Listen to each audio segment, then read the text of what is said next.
জীবনে সুন্দর করে বাঁচতে গেলে অনেক যুদ্ধের মধ্য দিয়েই কাটাতে হয়। তো আজকের আমার যুদ্ধের জীবনটাই আপনাদের সঙ্গে একটু হলেও শেয়ার করব। আসসালামু আলাইকুম, আমি শামসুন্নাহার লাকি চলে এলাম আপনাদের কাছে নতুন আরও একটি ব্লগ নিয়ে।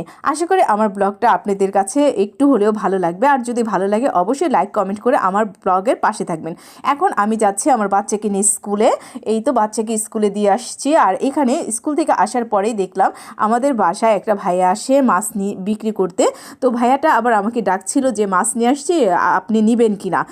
তো আমি যেহেতু গুঁড়া মাছ খুব পছন্দ করি, তবে কাটতে গেলে কিন্তু আমার খুবই কষ্ট লাগে, এই জন্য ইদানিং গুঁড়া মাছ খাওয়া হয় না বললেই চলে। তো ভাইয়া এখানে কাচকি মাছ, গুলশা এবং ছোট বেলে মাছ নিয়ে আসছিল। তো আমি আবার এখানে 2 ধরনের মাছ রেখে দিলাম, যে আমার আবার কিছুদিন যাবত বেলে মাছটা খুব খেতে ইচ্ছে করছিল, আর ওই দিন বাজারে গিয়ে বেলে মাছটা ওইভাবে পাইনি, ছোট বেলে মাছ। আর বেলে মাছটা কিন্তু এই বেলে মাছটা মাথাটা না ফেললে কিন্তু খাওয়া যায় না। যাই হোক, তারপরেও রাখলাম যে গুঁড়া মাছ খেতে ইচ্ছা করছে, একটুখানি গুঁড়া মাছটা রাখি। আর কাটতে অনেক টাইম লাগবে জানি, তারপর কিছু করার নাই। আর এখানে দেখেন সকালবেলা কিন্তু আমি নাস্তা খাওয়ার একদম সময় পাই নাই। এখানে মানে স্কুল থেকে আসার পর মাছটা রাখার পর আমার প্রচণ্ড ক্ষুধা পাইছে। তো আমি আবার একটু রং চা দিয়ে একটু মুড়ি দিয়ে খাচ্ছি, কারণ খাওয়ার পরে কিছু কাজ সেরে আবার বাচ্চাকে স্কুলে নিতে হবে। আর এটা হচ্ছে আমার বিকেলের, যখন আমি বাচ্চাদের পড়াচ্ছিলাম তখন এইটা সিনটা নিলাম যে আপনাদের সঙ্গে একটু শেয়ার করি। এখানে 2টা বাচ্চা, ওরাও ক্লাস 1-এ পড়ে, ওদের পড়াতে আসছিলাম। তো এখানে 2টা লক্ষ্মী 2টা বাচ্চা, আমিও ওদের পড়াই, মাশাআল্লাহ অনেক ভালো। আর এটা হচ্ছে আপনার ভাইয়া সন্ধ্যায় আমাদের জন্য নাস্তা নিয়ে এসছে। তো আমি আবারও ড্যানিশ প্যারাডিস এই জাতীয় খাবারগুলো খুব পছন্দ করি। এটা হচ্ছে আমি অর্ডার দিয়েছিলাম টুকটাক থেকে। টুকটাকের কিন্তু এই মশলাটা আমার খুব পছন্দ।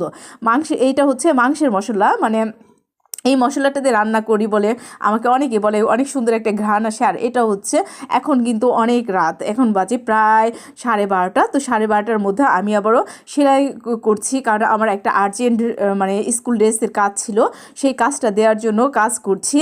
আর ভাবলাম আপনাদের সঙ্গে শেয়ার করে। অনেকেই ভাবে যে সে এত রাত পর্যন্ত কি করে, মানে লাইনে থাকে সে। আচ্ছা ভাইয়া, আমরা তো পেজ চালাই, পেজ যেহেতু চালাই, পেজে তো আমাদের অ্যাক্টিভ থাকতে হবে, তাই না বলেন। আর এই তো হয়ে গেছে আমার ড্রেসটা কমপ্লিট। এত সহজ একটা কাজ। দেখেন এই ড্রেসটা কমপ্লিট করতে গিয়ে আমার এখন বাজে প্রায় 1টার উপরে, রাত 1টার উপরে। আর মাঝে মাঝে আমি কাজও করি, আবার পেজে যাতে অ্যাক্টিভ থাকতে পারি সেদিকেও খেয়াল রাখছি। তো ভালো থাকবেন, সুস্থ থাকবেন, আমাদের পেজের সঙ্গে থাকবেন, আমাদের জন্য দোয়া করবেন। আল্লাহ হাফেজ।